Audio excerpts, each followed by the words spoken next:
ಸನ್ಮಾನ್ಯ ಅಧ್ಯಕ್ಷರೇ, ನನ್ನ ಯಶವಂತಪುರ ಕ್ಷೇತ್ರದಲ್ಲಿ ಸುಮಾರು 2 ವರ್ಷದಿಂದ ಈಚೆಗೆ 29 CL7 ಕೊಟ್ಟಿದ್ದಾರೆ. ಸನ್ಮಾನ್ಯ ಅಧ್ಯಕ್ಷರೇ, ನಾನು ಪದೇ ಪದೇ ಜಿಲ್ಲಾಧಿಕಾರಿಗಳಿಗೆ, ಎಕ್ಸೈಸ್ ಡಿಸಿಗಳಿಗೆ ಮನವಿ ಮಾಡ್ತಾನೆ ಇದ್ದೀನಿ, ಲೆಟರ್ ಕೊಡ್ತಾನೆ ಇದ್ದೀನಿ. ಅಂತಿಮವಾಗಿ ಆಗದ ಪಕ್ಷದಲ್ಲಿ ತಮ್ಮ ಮುಂದೆ ಅಸೆಂಬ್ಲಿಲಿ ಕೇಳ್ತಕ್ಕಂಥದ್ದಕ್ಕೆ ಉಪಯೋಗ ಮಾಡ್ತಾ ಇದ್ದೀನಿ. ಸನ್ಮಾನ್ಯ ಅಧ್ಯಕ್ಷರೇ, ನಾನು ಕೊಡಬಾರದು ಅಂತ ಹೇಳ್ತಾ ಇಲ್ಲ.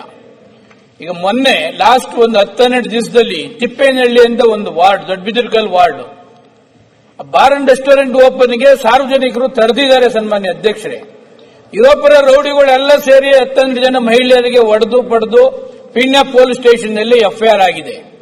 ಎರಡನೇದು ಡಿ ಗ್ರೂಪ್ನಲ್ಲಿ ಇದೇ ತರ ಬಾರ್ ಅಂಡ್ ರೆಸ್ಟೋರೆಂಟ್ ಓಪನ್ ಮಾಡತಕ್ಕಂಥದ್ದಕ್ಕೆ ಬಂದು ಅಲ್ಲೂ ಗಲಾಟೆ ಆಗಿದೆ.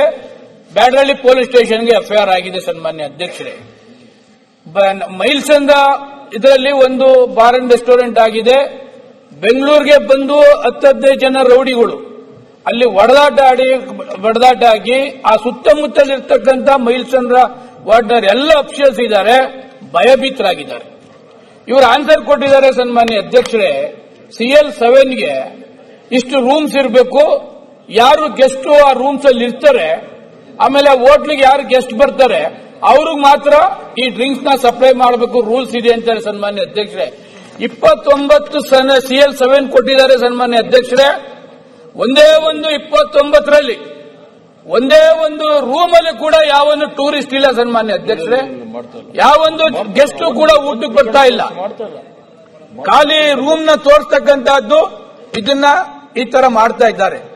ವಾತಾವರಣ ಬಹಳ ಕೆಟ್ಟದಾಗಿದೆ. ಸನ್ಮಾನ್ಯ ಅಧ್ಯಕ್ಷರೇ, ಎಲ್ಲ ಕಡೆ ಬಾರ್ ಅಂಡ್ ರೆಸ್ಟೋರೆಂಟ್ ಇವ್ರು ಮಾಡ್ತಕ್ಕಂಥದ್ದು, ವ್ಯಾಪಕವಾಗಿ ಭ್ರಷ್ಟಾಚಾರದಿಂದ ಮಾಡ್ತಕ್ಕಂಥದ್ದು. ಸನ್ಮಾನ್ಯ ಅಧ್ಯಕ್ಷರೇ, ನಾನು ಮಂತ್ರಿ ಇದ್ದಾಗ ಸನ್ಮಾನ್ಯ ಅಧ್ಯಕ್ಷರೇ, ಎಕ್ಸೈಸ್ ಇವರಿಗೆ ಅಬಕಾರಿ ಸಚಿವರಿಗೆ ಕೇವಲ 30 ಲಕ್ಷ ರೂಪಾಯಿಗೆ ಒಂದು CL7 ಇದ್ದದ್ದು. ಸನ್ಮಾನ್ಯ ಅಧ್ಯಕ್ಷರೇ, ಅವಾಗಲೇ ನಾನು ಗಲಾಟೆ ಮಾಡ್ತಿದ್ದೆ.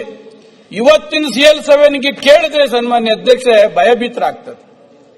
ಇವರು ಇಷ್ಟೊಂದು ದೌರ್ಜನ್ಯ, ಇಷ್ಟೊಂದು ರೌಡಿಸಂ, ಆಮೇಲೆ ಏನಿಲ್ಲ ಕೊಟ್ಟಿದ್ದಾರೆ. ಸನ್ಮಾನ್ಯ ಅಧ್ಯಕ್ಷರೇ, 29 CL7ನಲ್ಲಿ ಒಂದು ತನಿಖೆ ಮಾಡಲಿ. ಯಾವೊಂದು 29 ಸನ್ನದ್ರಲ್ಲಿ ಒಂದೇ ಒಂದು ರೂಮಲ್ಲಿ ಒಂದು ಗೆಸ್ಟ್ ಇಲ್ಲ. ಸನ್ಮಾನ್ಯ ಅಧ್ಯಕ್ಷರೇ, ಈ ಲೈಸೆನ್ಸ್ ತೆಗೆದುಕೊಳ್ಳೋಕೋಸ್ಕರ ರೂಮ್ಸ್ ಇದೆ, ಅದರಲ್ಲಿ ಬಾರ್ ಅಂಡ್ ರೆಸ್ಟೋರೆಂಟ್ ತಗೋಬಹುದು ಅಂತಕ್ಕಂಥದ್ದು ಮಾಡಿದ್ದಾರೆ. ನಾನು ಎಕ್ಸೈಸ್ ಡಿಸಿಗೂ ಪದೇ ಭೇಟಿ ಮಾಡಿದ್ದೇನೆ. ನಮ್ಮ ಬೆಂಗಳೂರು ಜಿಲ್ಲಾಧಿಕಾರಿಗಳು ಅಸೆಂಬ್ಲಿ ನಡೀತಕ್ಕಂಥ ಸಂದರ್ಭದಲ್ಲಿ ಹೋಗಿ ರಿಕ್ವೆಸ್ಟ್ ಮಾಡಿದ್ದೇನೆ. ಅಬಕಾರಿ ಸಚಿವರಿಗೂ ಕೂಡ ಪರ್ಸನಲ್ ರಿಕ್ವೆಸ್ಟ್ ಮಾಡಿದ್ದೇನೆ.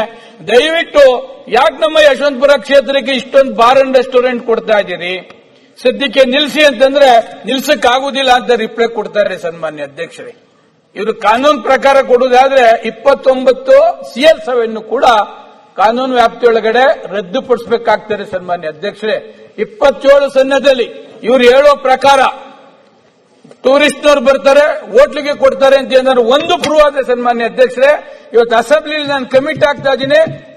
ಪ್ರೂವ್ ಆದ್ರೆ ಅವತ್ತಿನ ಮಾರ್ನೆಗೆ ಈ ರಾಜೀನಾಮೆ ಕೊಟ್ಟು ನಾನು ಹೊರಗಡೆ ಹೋಗ್ತೀನಿ. ಸನ್ಮಾನ್ಯ ಅಧ್ಯಕ್ಷರೇ, ಅಸೆಂಬ್ಲಿಲಿ ನಾನು ಇದನ್ನ ಪ್ರಾಮಿಸ್ ಮಾಡ್ತಾ ಇದ್ದೇನೆ. ಜೊತೆಗೆ ಹಾಸ್ಪಿಟಲ್ ನೋಡೋದಿಲ್ಲ, ಹರಿಜನ ಕಾಲೋನಿ ನೋಡೋದಿಲ್ಲ, ಸ್ಕೂಲ್ ನೋಡೋದಿಲ್ಲ, ದೇವಾಲಯ ನೋಡೋದಿಲ್ಲ, ಎಲ್ಲದಕ್ಕೂ ಕೊಡ್ತಾರೆ.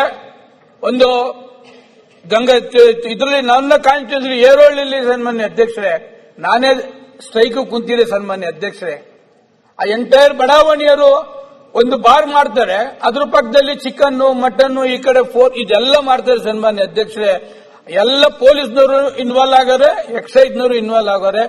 ನಾನೇ ಸ್ವತಃ ಏರೋಳ್ಳಿಲಿ ನಾನೇ ಸ್ಟ್ರೈಕ್ ಕುಂತರೂ ಕೂಡ ಒಂದೇ ಒಂದು ಆಕ್ಷನ್ ಈ ಅಬಕಾರಿ ಇದೆಲ್ಲ ಆಗ್ತಾ ಇಲ್ಲ. ಸನ್ಮಾನ್ಯ ಅಧ್ಯಕ್ಷರೇ, ತಮ್ಮ ಮುಖಾಂತರ ಅಬಕಾರಿ ಸಚಿವರಿಗೆ ಈ ಸರ್ಕಾರಕ್ಕೆ ನಾನು ಕೇಳಲಿಕ್ಕೆ ಬಯಸ್ತೇನೆ, ವ್ಯಾಪಕವಾದ ಏನಿದು ಅಧ್ಯಕ್ಷರೇ, ಇದು ಇಷ್ಟೊಂದು ಭ್ರಷ್ಟಾಚಾರದ್ದಾದ್ರೆ ನಾವು ಶಾಸಕರು ತಲೆ ಎತ್ತು ಓಡಾಡುವಂಗಿಲ್ಲ. ಸನ್ಮಾನ್ಯ ಅಧ್ಯಕ್ಷರೇ, ಈ ಮಟ್ಟಕ್ಕಾಗಿದೆ. ಯಾತಕ್ಕೋಸ್ಕರ 29 CL7 ಕೊಟ್ಟಿದ್ದಾರೆ ಸನ್ಮಾನ್ಯ ಅಬಕಾರಿ ಸಚಿವರು? ಏನು ಉದ್ದಕ್ಕೂ ಒಂದು ರೋಡ್ಗೆ 3-4 ಸನ್ಮಾನ್ಯ ಅಧ್ಯಕ್ಷರೇ. ಅದಕ್ಕೆ ತಮ್ಮ ಮುಖಾಂತರ ಕೇಳ್ತೇನೆ, ಈ ಕೊಟ್ಟಿರ್ತಕ್ಕಂಥದ್ದನ್ನ ಯಾರು ಇಲ್ಲಿಗಲ್ ಇದೆ ಅದನ್ನ ರದ್ದುಪಡಿಸಿ. ಇನ್ ಮುಂದೆ ಕೊಡ್ತಕ್ಕಂಥದ್ದಾದ್ರೆ ಯಾವ್ದಾರ ಟೂರಿಸ್ಟ್ ಹೋಟ್ಲು ಆಗಲಿ ಅದನ್ನ ವೆರಿಫೈ ಮಾಡಲಿ. 27ರಲ್ಲಿ ಮಾಡಿದ್ರೆ ನೀವು ಕೊಟ್ಟಂತ ಡಿಸಿನೂ ಸಸ್ಪೆಂಡ್ ಆಗ್ತಾರೆ, ಎಕ್ಸೈಸ್ ಡಿಸಿನೂ ಸಸ್ಪೆಂಡ್ ಆಗ್ತಾರೆ. ತಮ್ಮ ಮುಖಾಂತರ ನನಗೆ ರಕ್ಷಣೆ ಕೊಡಬೇಕು, ನನ್ನ ಕ್ಷೇತ್ರದ ಜನ ನೆಮ್ಮದಿಯಾಗಿರಬೇಕು ಅಂತಕ್ಕಂಥ ತಮ್ಮ ಮುಖಾಂತರ ಅಬಕಾರಿ ಸಚಿವರಿಗೆ ನಾನು ಕೇಳಲಿಕ್ಕೆ ಬಯಸ್ತೇನೆ. ಸನ್ಮಾನ್ಯ ಅಧ್ಯಕ್ಷ, ಉತ್ತರ ಯಾರು ಕೊಡ್ತೀರಿ?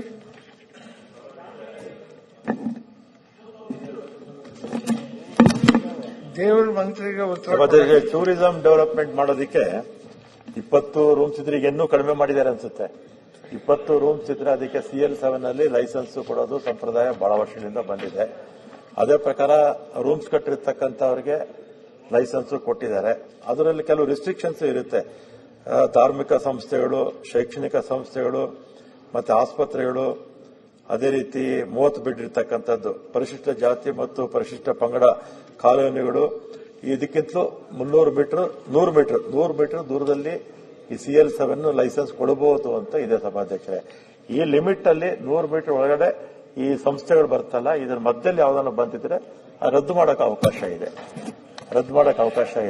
ಕರೆಕ್ಟ್ ಸರ್ ಹೇಳುದು. ಈ CL7ಗೆ ಕಂಡೀಷನ್ ಏನು ಸರ್? ನೀವು 19-20 ರೂಮ್ಸ್ ಹೇಳ್ತೀರಿ ಸರ್. ಈಗ 19 ಇದು ಕೊಟ್ಟಿದ್ದಾರೆ ಸರ್. ಈಗ ನಮ್ಮ ಕ್ಷೇತ್ರದಲ್ಲೇ ಒಂದೇ ಒಂದು ಇದರಲ್ಲೂ ರೂಮ್ಸ್ ನಪಮಾತ್ರಕ್ಕಿದೆ. ಯಾವುದಲ್ಲೂ ಕೂಡ ಟೂರಿಸ್ಟ್ ಇಲ್ಲ, ಎಲ್ಲೂ ಕೂಡ ಊಟಕ್ಕೆ ಯಾರು ಕೂಡ ಹೋಗೋದಿಲ್ಲ.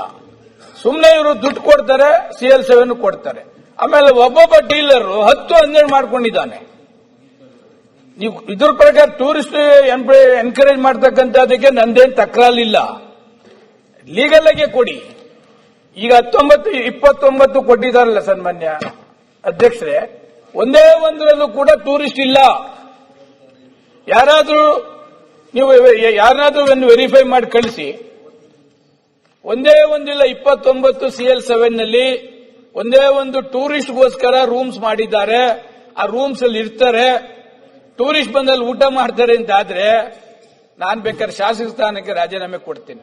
ನನ್ನ ಕ್ಷೇತ್ರದ ಜನ ಲೇಡೀಸು, ಅದರಲ್ಲಿ ವಿಶೇಷವಾಗಿ ಮಹಿಳೆಯರು ಸನ್ಮಾನ್ಯ ಅಧ್ಯಕ್ಷರೇ, ಪ್ರತಿಯೊಂದು ಇದರನ್ನೇ ಪ್ರತಿಭಟನೆ. ಆಮೇಲೆ ಬೆಂಗಳೂರಲ್ಲಿ ಪ್ರತಿಭಟನೆ ಮಾಡಬಾರದು ಅಂತ ಕೋರ್ಟ್ ಆದೇಶ ಆಗಿದೆ. ಆ ಪ್ರತಿಭಟನೆ ಮಾಡಿದ್ರೆ FIR ಪೊಲೀಸ್ನವರು ಯಾರು ಪ್ರತಿಭಟನೆ ಮಾಡ್ತಾರೆ ಅವ್ರ ಮೇಲೆ FIR ಹಾಕಿದ್ದಾರೆ. ಯಾರು ರೌಡಿಸಂ ಮಾಡಿದ್ರು ಮಹಿಳೆಯರ ಮೇಲೆ ಅವ್ರ ಮೇಲೆ FIR ಮಾಡ್ತಾ ಇಲ್ಲ. ಅಬಕಾರಿ ಕಾನೂನು ಆ ತರ ಇದೆ ಅಂತ ಹೇಳ್ತಾರೆ.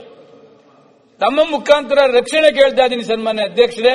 ದಯವಿಟ್ಟು ಈಗ ಮಾಡಿರ್ತಕ್ಕಂಥದ್ದು ಸಾಕು. ಇನ್ನು ಮುಂದೆ ಈ ತರ ಕಾನೂನು ಬಾಹಿರ ರೆಸ್ಟೋರೆಂಟ್ಗಳನ್ನ, ಬಾರ್ ಅಂಡ್ ರೆಸ್ಟೋರೆಂಟ್ಗಳನ್ನ ಕೊಡಬಾರ್ದು ಅಂತಕ್ಕಂಥದ್ದನ್ನ ನಿಮ್ಮ ಮುಖಾಂತರ ಕೇಳಲಿಕ್ಕೆ ಬಯಸ್ತೇನೆ ಅಧ್ಯಕ್ಷ.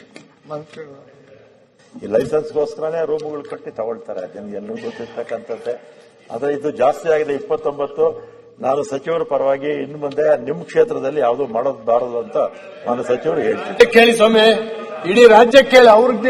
ಅವ್ರೇನೋ ಅವಕಾಶ ಸಿಕ್ತು ಗಂಟ್ಲು ಜೋರು ಮಾಡಿ ಹೇಳ್ತಾ ಇದ್ದಾರೆ. ನಮ್ದೆಲ್ಲ ಪರಿಸ್ಥಿತಿ ಅದುಮುಕ್ಕೊಂಡು ಕೂತ್ಕೊಂಡಿದೀವಿ. ನ್ಯಾಷನಲ್ ಹೈವೇ ಚರಂಡಿ ಮೇಲೆ ಕೊಟ್ಟಿದ್ದೀರಿ ಲೈಸೆನ್ಸ್. ನಾವೇನ್ ಹೇಳೋದಲ್ರಿ, ನ್ಯಾಷನಲ್ ಹೈವೇ ಅವ್ರನ್ನ ಕೇಳಲೇ ಇಲ್ಲ. NOC ತಗೊಳ್ಬೇಕಲ್ಲ ಅವ್ರ ಹತ್ರ, ಏನೂ ಇಲ್ಲ. ಇದು ಹೇಗಾಗತ್ತಿದು?